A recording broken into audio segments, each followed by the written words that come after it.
Partnerships can fail. And why I say so is by experience as a lawyer, I know that the point that you started with will not always remain the same. Most likely, there are like number of examples across the globe, wherever, whichever jurisdiction you work in, be it Canada, India, Dubai, you will see that partnerships tend to have differentiation or clashes later on some point or the other.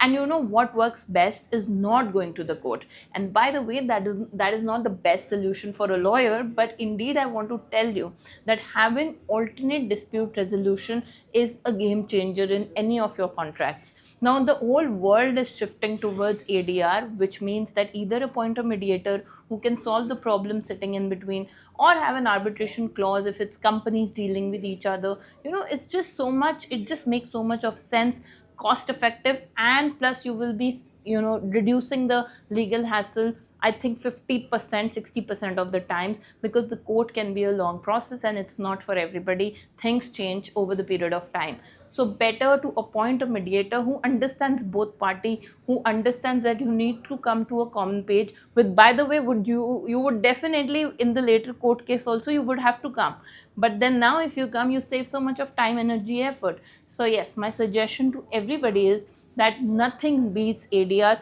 Okay, once ADR is not working, then go to the court.